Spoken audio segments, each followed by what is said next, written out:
Una joven fue abandonada a su suerte, tras ser entregada por su propio padre como si no valiera nada.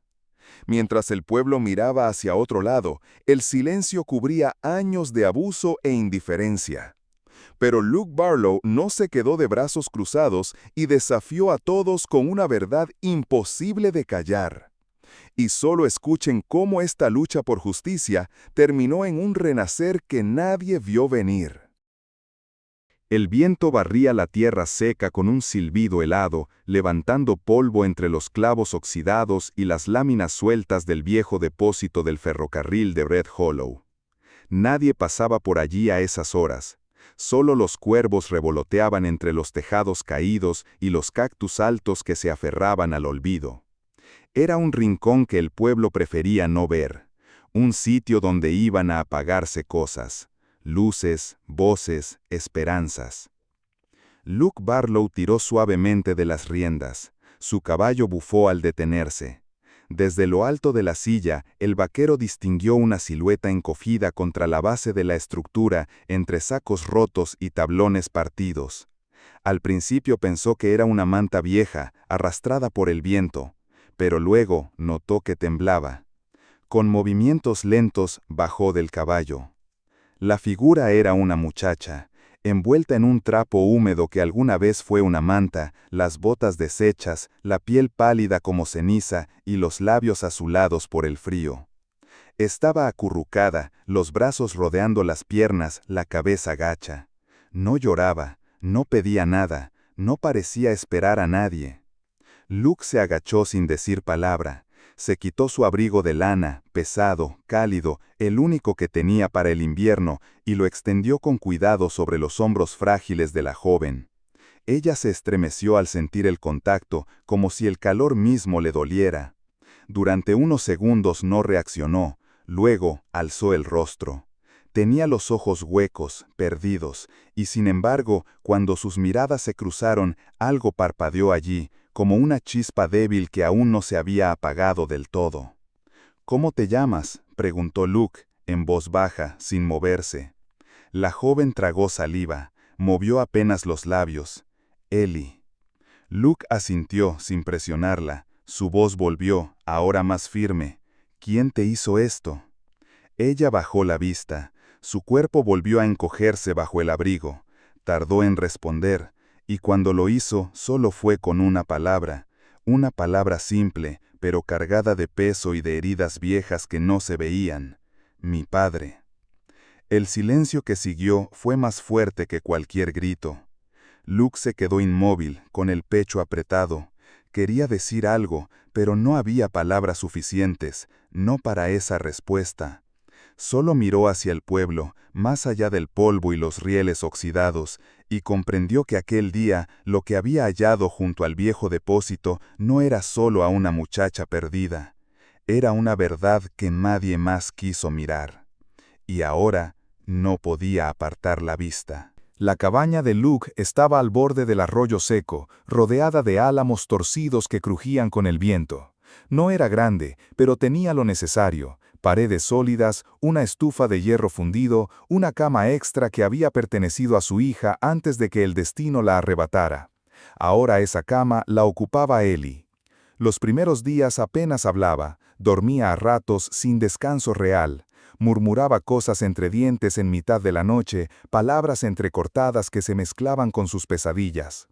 Luke escuchaba desde la mecedora sin atreverse a despertarla. Le alcanzaba el agua, encendía el fuego antes del amanecer, preparaba sopa con lo poco que tenía en la alacena.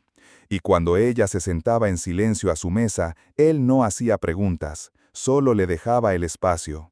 Ellie se sobresaltaba al menor ruido. Cada vez que una puerta crujía o una sombra pasaba por la ventana, se tensaba. Y si intentaba acercarse a la entrada trasera, aquella que siempre estaba cerrada con tranca desde fuera, retrocedía como si la empujara un recuerdo invisible. Luke no necesitó muchas palabras para entender. Las señales estaban en cada uno de sus gestos. Y con el tiempo, ella comenzó a confiar. Primero con silencios más largos, luego con miradas que duraban un segundo más. Hasta que una tarde, mientras pelaban papas en la cocina, Ellie habló. No mucho, solo lo necesario, como si las palabras le dolieran en la garganta. Contó que su madre había muerto cuando ella tenía 8 años, que desde entonces su padre cambió, que la casa se volvió un sitio frío, sin voces dulces ni manos que protegieran. Contó que al cumplir 17, un día llegó un hombre que no conocía, con una sonrisa extraña y un contrato escondido en la chaqueta. Su padre lo firmó delante de ella. Dijo que era un favor para la familia, susurró Ellie sin levantar la mirada, pero yo sabía que no tenía nada que ver con la familia. Esa noche, Ellie tomó una bolsa, metió unas galletas rancias y salió descalza. Caminó por senderos secos, dormía bajo árboles huecos, hasta que su cuerpo no aguantó más y se desplomó junto al depósito. Nadie me siguió, dijo con voz casi apagada. Nadie preguntó por mí. Luke sintió que algo en su pecho se quebraba. No era lástima, era rabia. No contra ella, que había resistido más de lo que cualquier alma debería, sino contra el mundo que permitió que eso ocurriera, contra quienes pasaron de largo, contra los hombres que creen que la fuerza se demuestra aplastando lo que no entienden. Pero en medio de esa rabia también brotó otra cosa, algo profundo, cálido, innegable. Una necesidad silenciosa, casi instintiva, de cuidar de ella, de que esta vez alguien dijera basta, y él estaba dispuesto a ser ese alguien. Una semana después, Luke ensilló su caballo al amanecer. Ellie subió con él, envuelta en un chal limpio que la señora Klein, la curandera del pueblo, le había prestado. No dijo mucho durante el trayecto, pero su espalda estaba más recta. Había tomado una decisión. Y aunque sus manos temblaban, su mirada ya no era la misma que la del depósito. Cuando cruzaron la calle principal de Red Hollow, los vecinos detuvieron sus quehaceres. Algunos fingieron no ver, otros bajaron la cabeza. Unos pocos susurraron entre ellos. Nadie se acercó.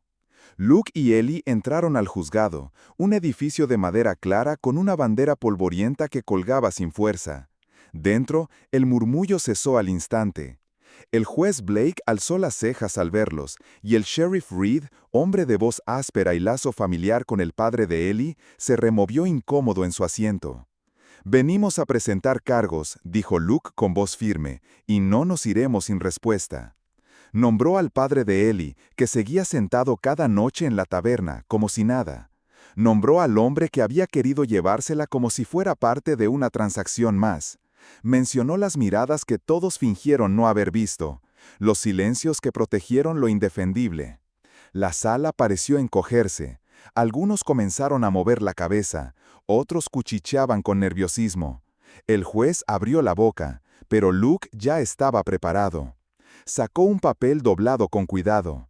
Era una declaración escrita de puño y letra por Ellie, relatando todo lo que había vivido. Al pie, la firma del Dr. Collins, que había confirmado el estado en el que la encontró. Luego llegaron los testigos, la curandera, que la había recibido sin decir palabra pero con los ojos húmedos, el pastor Weller, que no necesitaba más que la verdad para levantar la voz, una mujer del mercado, que confesó haberla visto robar pan sin tener el valor de detenerla ni de ofrecerle ayuda. El sheriff intentó cerrar el caso antes de que comenzara. Mencionó falta de pruebas, dijo que no había denuncias anteriores, que las cosas de familia no deben airearse. Pero Luke se giró hacia el jurado, hombres y mujeres del pueblo, y clavó en ellos una mirada tan serena como implacable. Si callan hoy, dijo, son igual de culpables. El silencio fue total. El juez se frotó el rostro, miró a Ellie, y luego, con voz grave, le pidió que hablara.